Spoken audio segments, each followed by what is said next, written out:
The desert doesn't grab you. That's what makes it scary. It doesn't leap out. It doesn't rush. It doesn't even bother to threaten. It just stretches out in every direction like a blank page.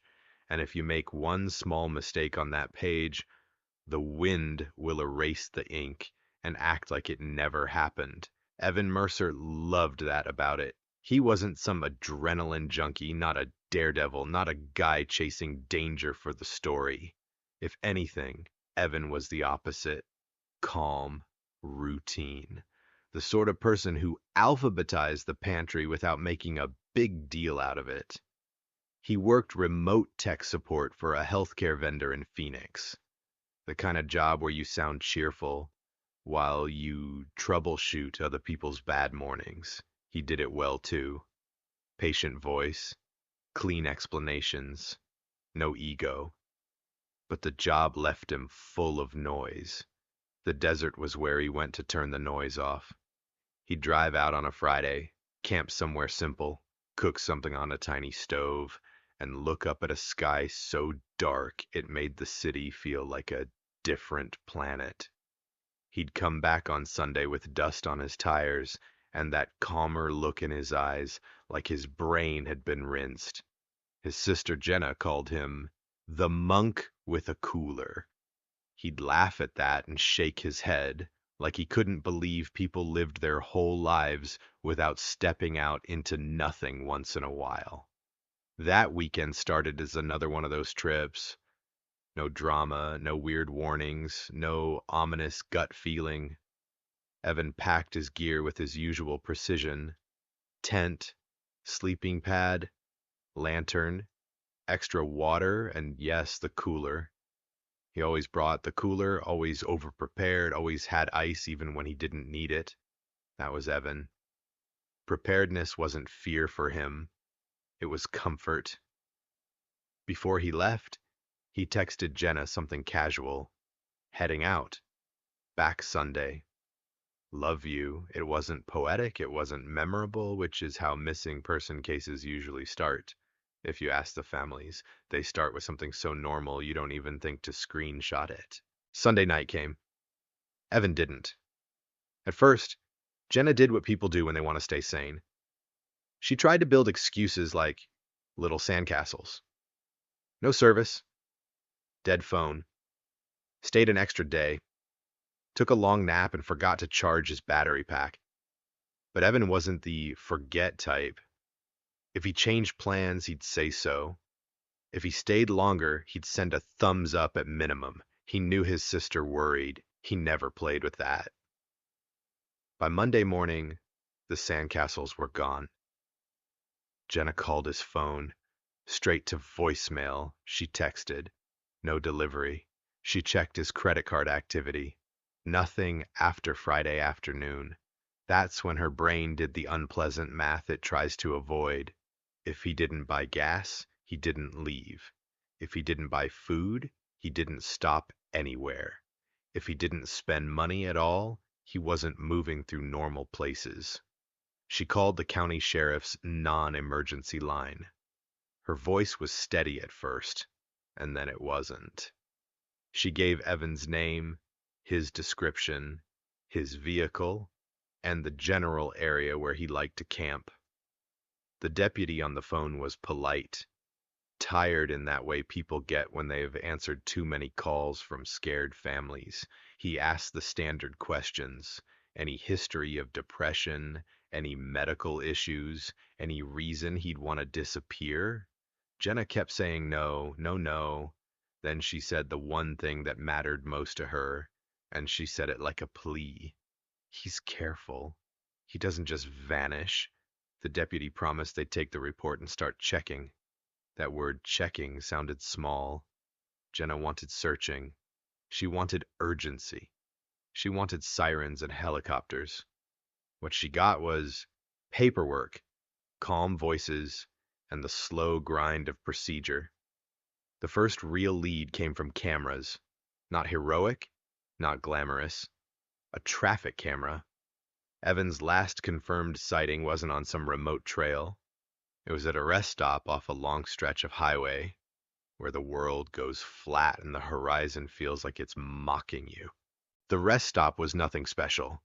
Concrete bathrooms, a couple of picnic tables, a vending machine sun faded into sad colors, and a parking area where people pulled in to use the restroom, stretch their legs, and leave. Nobody planned to spend time there. Nobody planned for anything to happen there. The traffic cam showed Evan's SUV entering the rest stop, parking, and Evan stepping out. It didn't show his face clearly, but the vehicle match was good, and the timing lined up with the last pings from his phone before it went silent. He walked toward the bathrooms. The camera angle lost him behind the building. He never came back into view. When the sheriff's team got to the rest stop, the place felt too normal. That's the worst kind of scene. When there's no chaos, no evidence of a struggle, nothing to scream crime, just a wind that made the trash rattle. They combed the area anyway. They looked for footprints, dragged marks, anything. But the desert is a cruel witness. Wind scours, heat bakes, people come and go and leave their own mess. They expanded outward. Volunteers showed up with water jugs and worried faces. Search and rescue teams walked grid patterns. Dogs tried to hold scent in a landscape that constantly rewrites itself. On a service road a short distance away, hidden by low brush and a bend in the terrain, a deputy spotted something that didn't belong. Fresh-looking tire tracks leading off. They followed. That's where they found Evan's SUV. It was parked in a shallow wash, the kind of low spot where the land dips just enough that you don't see it from the main road. It wasn't buried, it wasn't covered, it was just placed, like someone wanted it out of sight without making it vanish. The doors were locked, windows up, no broken glass, no obvious damage. Inside looked almost annoyingly normal. His tent was still packed. His sleeping pad was still rolled. Some snacks were still in the center console. His wallet was on the passenger seat like he'd tossed it there while reaching for something else. But the keys were gone. His phone was gone. And the cooler was gone. The cooler bothered Jenna more than anything, which sounded strange when she said it out loud. People would nod sympathetically about the phone and keys, but the cooler made them blink. Like, why would a cooler matter? It mattered because Evan never went anywhere without it. It was part of his routine, part of his identity. He'd bring ice even in winter. He'd bring it even when he didn't need refrigerated food, just because he liked being prepared. If the cooler was missing, it meant someone deliberately took it, or Evan deliberately carried it away. And that made no sense. Not without the keys, not without the phone, not with a wallet left behind like a decoy. The sheriff's department treated the case as a missing person with suspicious circumstances. They didn't say abduction publicly. Departments hate locking into that too early. But privately, the detectives weren't blind. A man doesn't leave his locked vehicle in a wash, walk into the desert with a cooler, and never come back. Unless someone makes him. Jenna sat with Detective Marisol Reyes for the first formal interview. Reyes was the kind of detective who didn't try to look tough. No performance, no swagger. She was quiet, attentive, and oddly gentle in the way she asked questions. She spoke in short sentences. She didn't fill silence with noise. That made Jenna trust her more than she wanted to. Reyes asked Jenna about Evan's habits. Where did he like to camp? Did he ever meet people out there? Did he ever pick up strangers? Did he have enemies? Jenna almost laughed at that last one because it felt so ridiculous. Enemies? Evan had customer service calls. He had annoying neighbors. He had a sister who teased him. That was his world. He wasn't someone who collected enemies. Reyes asked about his gear.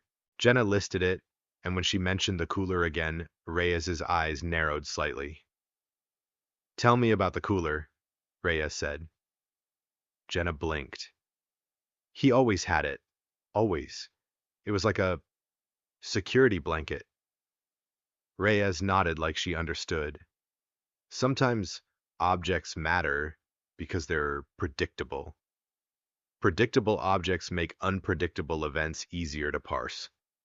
If the predictable object is missing, it's a sign the event wasn't normal. Reyes pulled camera footage from nearby places, gas stations, a convenience store, a small roadside diner. Evan's vehicle showed up once more, earlier that day, buying ice at a gas station and then heading toward the rest stop. In the footage, Evan looked normal. He wasn't hurried. He wasn't panicked. He bought ice and water like a guy doing exactly what he always did. But there was something else on the camera that made Reyes pause. A white utility van in the background. Not a clear shot. Not a license plate. Just a van with a ladder rack. The kind you barely register because it looks like it belongs to work. It was there. And then, on the traffic cam near the rest stop minutes after Evan arrived, a white utility van rolled in too. It parked on the far edge. Someone got out. The camera didn't catch the person clearly, only the motion. Then the van moved again, leaving the rest stop shortly after. It was a thread, not proof, not enough to arrest anyone, but enough to stop calling it maybe he got lost. Reyes started a list of utility contractors who had access to that stretch of road: vending machine service, maintenance, trash pickup, electrical work. The rest stop had no staff, but it did have vendors. People who came and went and didn't look suspicious because they looked like they belonged. That's the thing about predators in plain sight. They don't look like predators. They look like your plumber. Weeks passed. The case hit that horrible stage where every tip is either heartbreaking or useless. Someone called in saying they saw a man matching Evan's description hitchhiking 2 towns over. It wasn't him. Someone insisted they saw a body in a culvert. It was a pile of old tarp and debris. Someone claimed Evan had staged his disappearance to run away with a woman. Jenna nearly broke a kitchen chair throwing it. Online forums sprouted like weeds. People who'd never met Evan argued about his life like it was a puzzle box for entertainment. They speculated about smugglers, hidden desert compounds, aliens, anything but the simplest possibility. The simplest possibility was the one Reyes kept circling back to. Wrong place, wrong time. Someone saw a lone traveler, saw an opportunity, and took it. Jenna started living in a strange split reality. Half of her still expected Evan to walk through her door and say, "Sorry, phone died, I'm an idiot." The other half of her stayed braced for news she didn't want. She quit watching the local news because every time they mentioned Evan, they used the same photo and the same words and ended with the same hollow line. If you have information, call. She wanted to scream, "I don't need information. I need my brother." But life doesn't bend like that. The first year passed, then the second. The case cooled. That's the euphemism. It didn't feel cool to Jenna. It felt like being buried alive under politeness. Detectives changed assignments. Search efforts stopped. Tips slowed. Reyes stayed on it when she could, but she wasn't a magician. She was one detective in a department that had plenty of other cases that came with louder evidence. Evan became officially missing. Unofficially, he became a ghost. Jenna kept him alive in the only way she could. She kept the story moving. She maintained a small website with Evan's photo. She posted flyers in towns along the highway. She showed up at community meetings and asked uncomfortable questions about rest stop safety. People listened, nodded, and then moved on. That's human nature, and Jenna hated it. 2 years after Evan disappeared, a road crew began a widening project along that highway. More lanes, better drainage, new shoulder. Construction is loud, ugly, and relentless. It tears open land that hasn't been disturbed in decades. It digs where no one has dug. On a windy afternoon, a backhoe operator cut into hard-packed soil near the rest stop to replace an old drainage line. The bucket hit something that didn't sound like dirt or rock. Plastic. A dull, hollow thump. The operator stopped. The foreman climbed down into the trench and scraped with a shovel. A hard edge appeared, coated in dirt. At first they thought it was a buried container of some sort, maybe trash, maybe old construction debris, but the shape was too neat, too recognizable. A cooler, a large, hard plastic cooler, buried, positioned deliberately, not tossed, lid closed, handle facing up. The foreman swore under his breath and told everyone to step back, because nobody buries a cooler for innocent reasons. They called the sheriff. Deputies arrived, taped off the area, and brought in Detective Reyes. When Reyes saw the cooler, she didn't show surprise in a dramatic way. She just went very still. She had spent 2 years staring at empty spaces in Evan's case. This cooler was not empty space. This was something solid. They photographed it. They recorded its position. They dusted what they could. The desert hadn't been kind to the surface, but the cooler was thick, designed to keep things sealed. Reyes put on gloves and opened the lid. Inside there was sand. Dry, fine sand, packed like someone had poured it in carefully, and lying in the center, alone, as if placed for presentation, was a car key. Not shiny, not new, slightly scuffed, dusty, but recognizable. Reyes didn't need to guess. It matched Evan's vehicle key. The room inside Reyes's mind went quiet for a moment, the way it does when a long-stalled case suddenly moves. Jenna would later describe it as hearing the universe click. Reyes called Jenna. Jenna answered immediately. She always did, even after all that time. She lived with her phone on loud like a person waiting for a fire alarm. Jenna Mercer, she said. Reyes didn't waste time. They found something near the rest stop, she said. Jenna's breath caught. What? A buried cooler? Reyes said, with a car key inside. It appears to be Evan's. For a second, Jenna didn't speak. Her brain tried to interpret it as good news. A key. Evan's key. Evidence. Progress. Then the other part of her brain reminded her of the obvious. Keys don't bury themselves. Reyes said, I want you to come in. Jenna whispered, okay. When Jenna arrived at the station, Reyes showed her the cooler photos and the key. Jenna stared at the key like it was a relic. Her brother's key in a cooler, buried under highway dirt. It felt like a message. It felt like someone was saying, you didn't find him, but you'll find this. Reyes thought the same thing. She didn't say it out loud at first because detectives don't like theatrical language, but the facts were theatrical on their own. Why bury the key? If you're hiding evidence, you'd dispose of it far away, scatter it, destroy it. Burying it near the scene was bold. It was either stupid or intentional. Reyes leaned toward intentional. The cooler was sealed and dry. That mattered too. It suggested planning, not panic. Someone wanted the inside protected. Someone wanted the key preserved. And the sand inside wasn't random. Sand is a stabilizer. It keeps things from shifting, from making noise, from scraping. A person who pours sand into a cooler and sets a key in the center is doing something deliberate.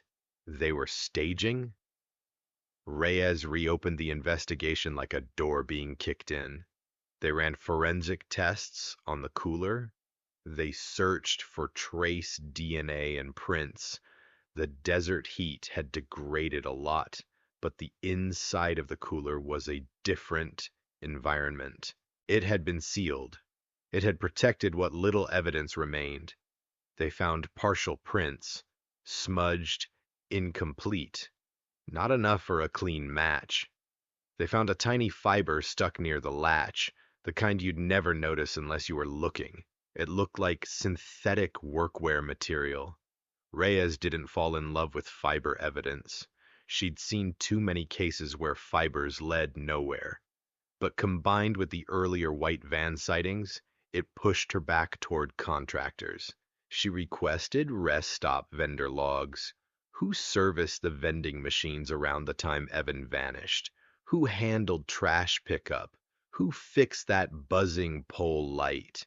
Who replaced locks? These were not glamorous leads, but they were practical. And in those practical lists, a name appeared repeatedly. Grant Hollis, independent contractor, subcontracted through a regional maintenance company. He serviced vending machines and rest stop fixtures along that stretch of highway. He owned a white utility van with a ladder rack. That detail made Reyes feel a cold satisfaction she didn't allow herself to show, because it lined up too well. She dug deeper. Grant Hollis wasn't new to the area. He'd worked the route for years. He knew the rest stops. He knew which ones had cameras and which didn't. He knew which ones had predictable traffic and which ones were lonely. He knew the service roads. He knew where you could park a vehicle and not be seen. Reyes checked Grant's work orders for the day Evan vanished. There was a ticket for that rest stop recorded as routine maintenance. Grant's signature was on it. Signatures can be forged, sure, but the important part wasn't the signature. The important part was the fact that Grant had a reason to be there, a reason to be invisible. Reyes visited the maintenance company office and asked for old GPS logs from their work fleet. They claimed they didn't keep them that long. Reyes asked for fuel card logs. Grant had filled up in the area that day. Reyes asked for phone records. Grant's phone had long gaps around that time window, which could be no service, except the rest stop area was not a true dead zone. Evan's phone had pinged there before it went silent. Grant's phone had gone dark. Reyes didn't say power off, but she suspected it. She did what detectives do when they need something to justify the next step. She leaned on smaller violations. Grant had a record of minor complaints, a trespass warning at a private industrial site, a traffic stop where he'd been carrying lock-picking tools for work. Nothing that would get him locked up for decades, but enough to paint a picture of someone comfortable operating in gray areas. Reyes finally got a warrant to search Grant's property. Grant lived outside town in a cluttered yard full of scrap and parts, the kind of place that looks like a hobby until you realize it could hide almost anything. When deputies arrived, Grant acted mildly offended, like this was a bureaucratic inconvenience. Reyes watched him talk. He spoke too smoothly. He smiled when it wasn't necessary. He tried to control the vibe of the conversation. People who are innocent often get angry. People who are guilty often get strategic. They searched the property. They found normal tools. They found spare vending machine parts. They found coolers. Lots of coolers. Most were old and cracked, like he collected them for parts. That alone wasn't a crime. Then they found something that made Reyes's stomach tighten. In a locked shed, Behind stacked bins, there was another hard plastic cooler, same type, same general size. Inside there was sand, not packed as neatly as the buried one, but present. And inside the sand, there were keys, not one, multiple. Car keys, key fobs, loose keys without tags, a little hoard of access. Reyes stared at the collection and felt the case expand beyond Evan, because a collection is a pattern, and patterns mean other people. Grant Hollis was arrested. The news broke quickly. People love a narrative that resolves. People love to say, finally. Jenna did not feel finally. She felt sick. Because an arrest is not an answer to the only question she cared about. Where is Evan? Grant denied everything at first. He said the keys were lost and found items he planned to turn in. He said the sand was for stabilizing parts. He said he didn't remember Evan. He said he'd been at dozens of rest stops and people were always coming and going. Reyes didn't argue with his words. She kept him in a room and showed him the cooler photos. Grant's eyes flicked. Not much, just a small twitch. But Reyes saw it the moment the buried cooler stopped being abstract and became personal to him. She said calmly, "Why bury a key?" Grant smiled like he was amused. "Maybe someone else buried it." Reyes nodded once, almost like she agreed. Then someone else knew exactly where to bury it. Near the rest stop, not too deep, in a cooler with sand, like a message. Grant's smile flattened. Reyes leaned forward slightly. "That feels like someone who enjoys the idea of being clever." Grant said nothing. Reyes pressed him with the evidence pile. The white van sightings, the work orders, the phone gaps, the key collection, the cooler. Grant held out until his lawyer began to look worried. Then Grant tried to negotiate, not with remorse, with arrogance. He asked what kind of deal he could get. Reyes said, "Tell me where Evan is." Grant said, "I don't know what you're talking about." Reyes didn't raise her voice. She didn't threaten. She did something worse. She described the case as if she'd already solved it. She said Evan stopped at the rest stop.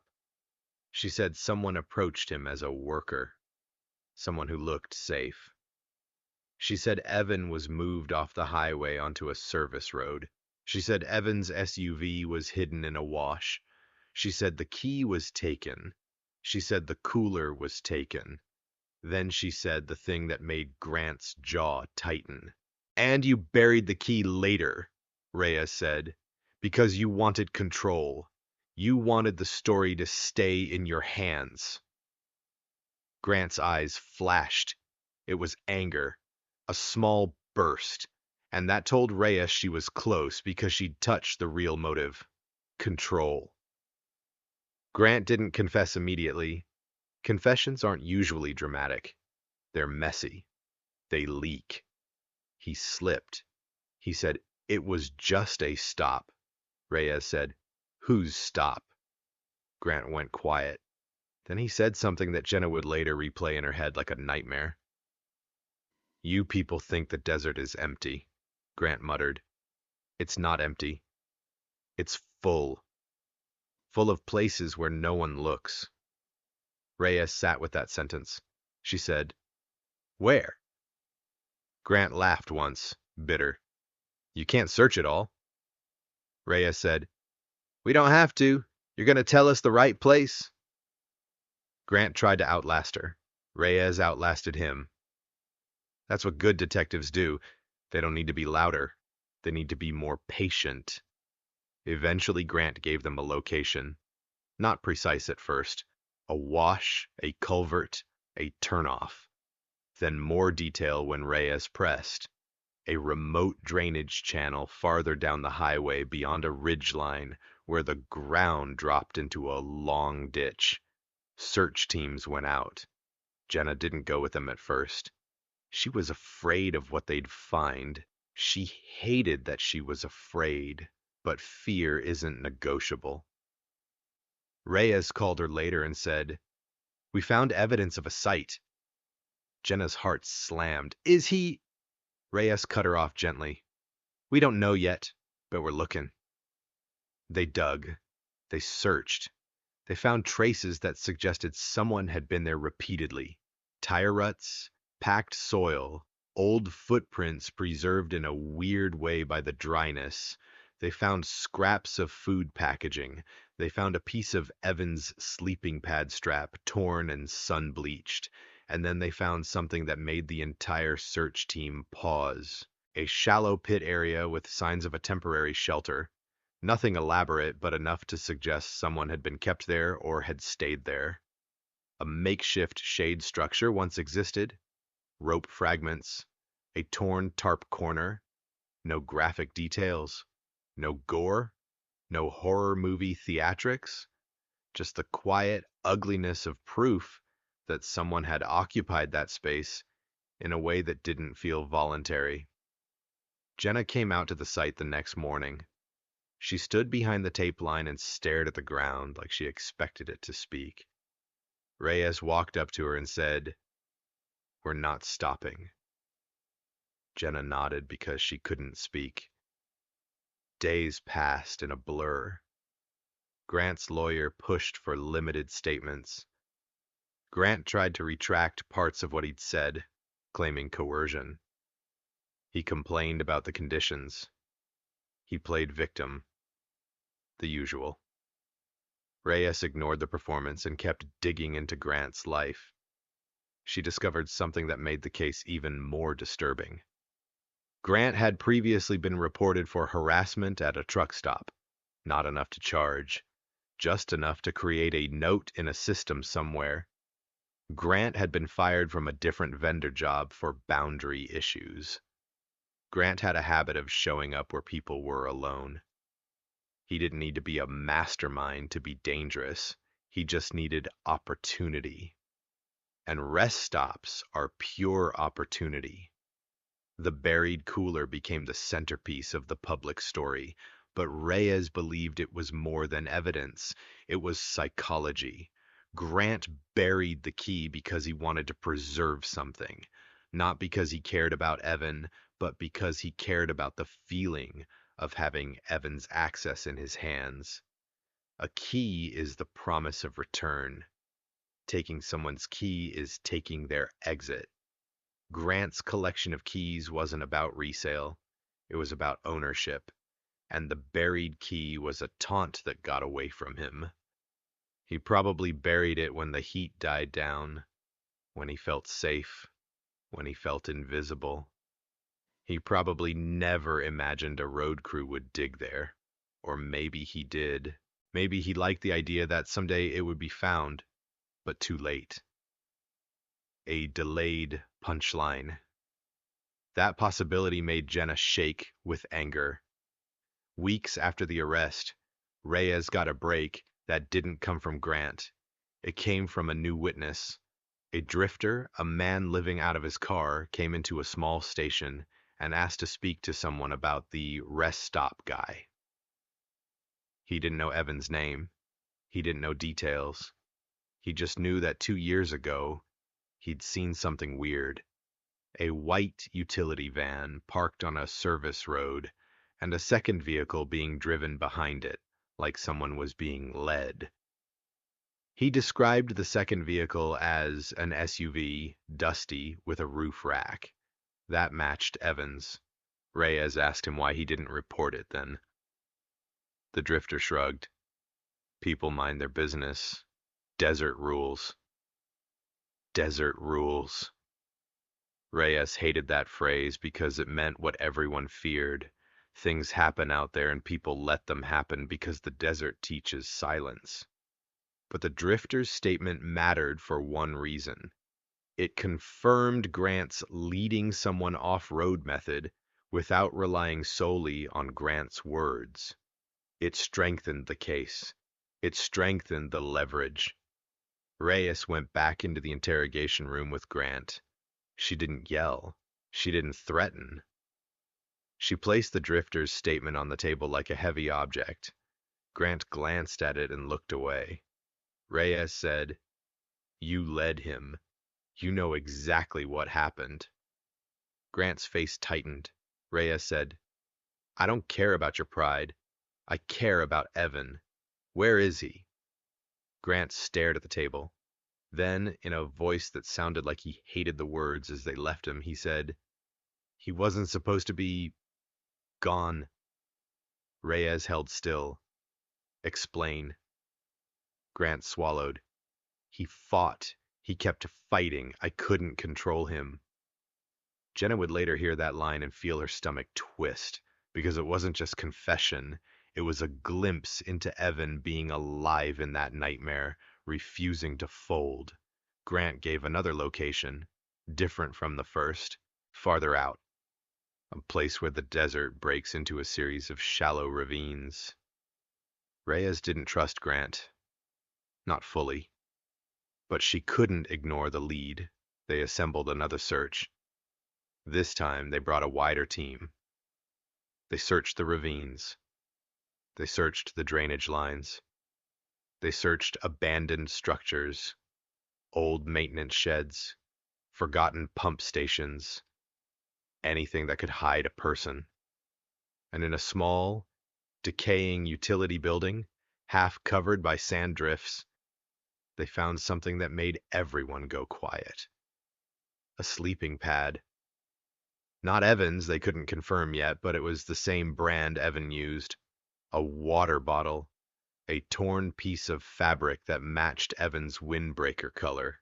And then, behind a partial wall panel, they found a scuffed phone charging cable. Evan's cable.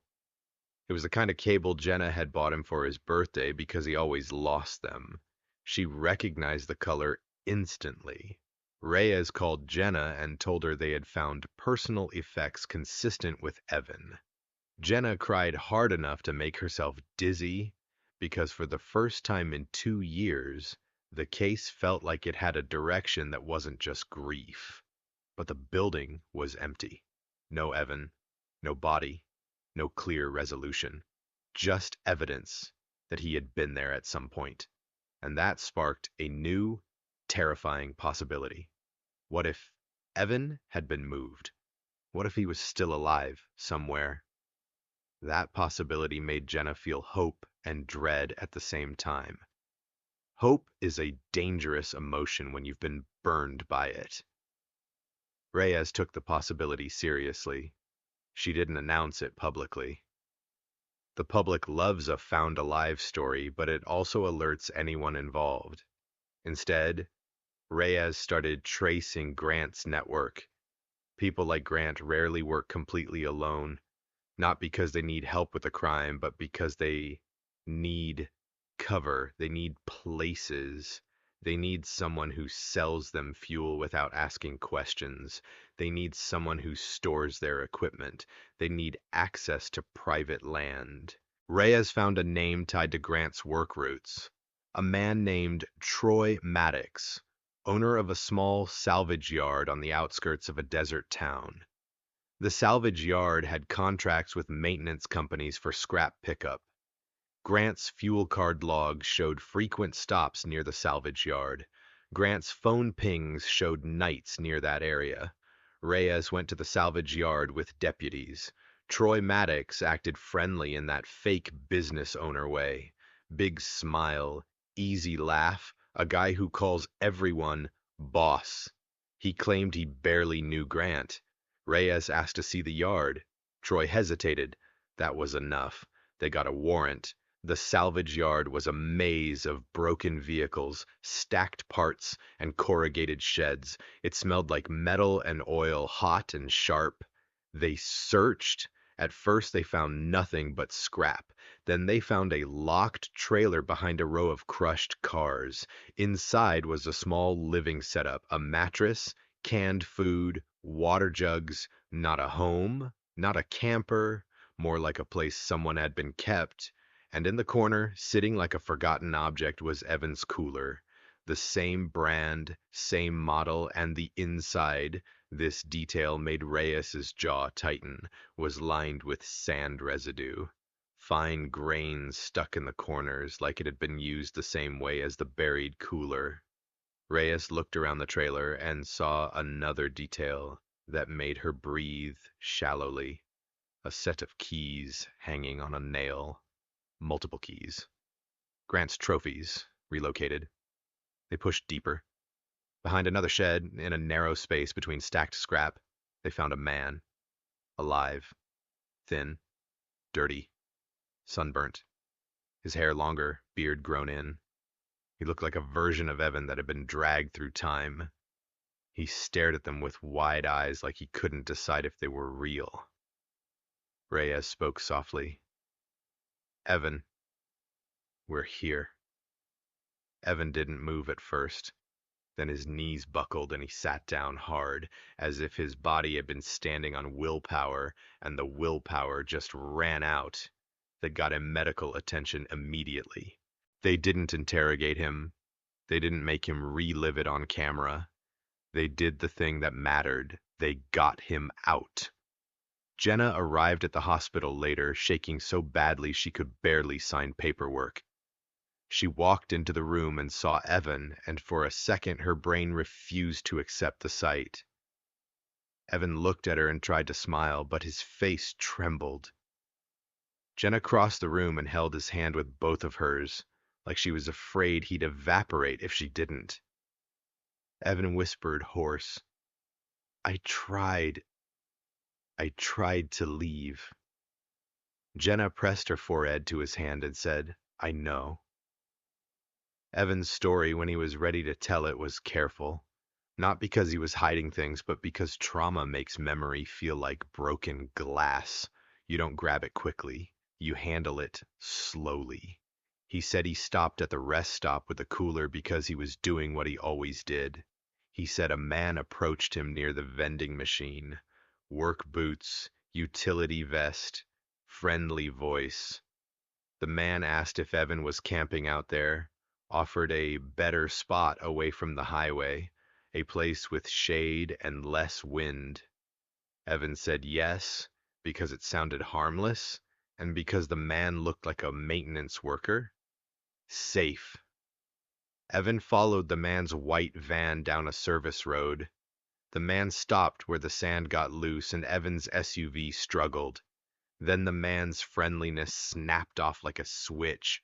Evan said the man took his keys, took his phone, told him to get in the van. Evan fought, not in a cinematic way, in a human way. He argued, he tried to run, he tried to hit, he tried to grab his phone. The man had something Evan didn't. Preparation, rope, duct tape, a plan. Evan described being moved between remote spots. He described being kept hidden. He described being forced to do labor around scrap and equipment, and when he refused, he was punished through isolation and deprivation rather than overt violence. Grant didn't need to beat him publicly. He needed to break his hope. Evan said Grant talked about keys like they were jokes. He said Grant would hold up a key and say, this is what keeps people polite. Evan didn't understand at first. Then he understood. Grant liked controlling exits. The cooler, Evan learned, was part of Grant's method. Grant used it as a sealed container for small items, keys, phones, anything. Sometimes he'd pack it with sand to keep the contents steady and hidden. Sometimes he'd bury it to stash things when he felt heat on him. Evan said Grant buried Evan's key because he panicked after the search began, but he also enjoyed the idea of leaving a trace that would mislead people. He wanted investigators focusing on a buried object while Evan was moved elsewhere. Evan said he heard Grant and Troy argue once about keeping him too long. Evan said that's when he realized there were at least two of them, and that's when he decided he couldn't wait for rescue. He tried to escape. He tried multiple times, quietly testing routines, watching when Troy left, watching when Grant got lazy. He failed, then he tried again. One night, he slipped out and ran into the desert with nothing but a stolen water bottle and the fear that if he stopped, he'd be caught. He ran until the stars blurred. He found a utility building and hid. That's where he left bits of evidence, partly by accident, partly by instinct. A strap, a cable. He wanted the world to know he was there. He wanted to leave breadcrumbs like a person in a fairy tale, except the fairy tale had no magic. Grant found him again, dragged him back, punished him, moved him deeper into Troy's salvage yard, and then, after the buried cooler was discovered and Grant was arrested, Troy panicked and started planning to relocate everything, including Evan. That relocation plan was what got Evan found in time, because panic makes mistakes. Troy didn't have Grant's methodical arrogance. Troy had fear, and fear leaves mess. Reyes charged Troy with kidnapping and unlawful imprisonment, among other crimes.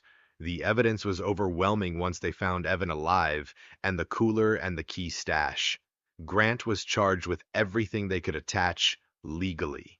His key collection, once a creepy detail, became a cornerstone of motive and pattern. The buried cooler turned from a mystery into a piece of a larger system. Jenna watched the legal process like someone watching a storm from behind glass. It was all real, all necessary, and yet none of it felt like it could repair the time stolen. Evan recovered slowly. He didn't become normal overnight, because people don't. He had nightmares. He flinched at certain sounds. He struggled with doors and locks. Keys were no longer neutral objects to him. They were symbols. He got therapy. He learned to speak about it without drowning in it. Sometimes he couldn't. Sometimes he could. He told Jenna one thing that stayed with her more than any courtroom detail. "I thought," Evan said, voice quiet, "that the desert was the safest place in the world because it was empty." Jenna nodded, tears in her eyes. Evan said, "It's not empty, it's just not supervised." That line made Jenna look at the world differently. After the case went public, the rest stop got upgrades, new cameras, better lighting, more patrols. The maintenance contracts tightened. People acted like those changes fixed the problem. But Jenna knew what the real problem was. The real problem was that we trust uniforms and ladders and work boots too easily. We assume the person who looks like they belong belongs. We assume the place that looks ordinary is safe. Evan didn't lose his life, but he lost 2 years, and those 2 years changed him. On the first anniversary of Evan coming home, Jenna drove with him back to the highway, not as a stunt, not as a confrontation, as something else. Closure is a weird word. It suggests a door that closes neatly. Real closure is more like learning how to carry a weight without letting it crush you. They parked at the rest stop during daylight. It looked cleaner now. Fresh paint, new poles, cameras perched in corners like watchful birds. Evan stood near the vending machine for a moment, breathing slow. His hands were empty. No cooler. No keys dangling like a normal person's. Then, after a long pause, he reached into his pocket and pulled out his car keys. He held them in his palm. Just metal and plastic. Just a way to start an engine. Just an exit. He looked at Jenna and said quietly, "I hate that this is meaningful now." Jenna nodded. "I know." Evan stared at the rest stop bathrooms, the place where everything turned. Then he did something simple. He put the keys back in his pocket and walked away. They got into the car. They drove back toward the city. The desert widened behind them, endless and bright, looking the same as it always had. But Jenna knew the truth now. The desert doesn't grab you, it just waits. And if the wrong person is waiting too, an ordinary stop can split your life into before and after. The only reason Evan got an after was because a road crews machine hit plastic in the ground, and someone finally stopped to ask why a cooler was buried like a secret. A dull thump, a small sound, a life turning.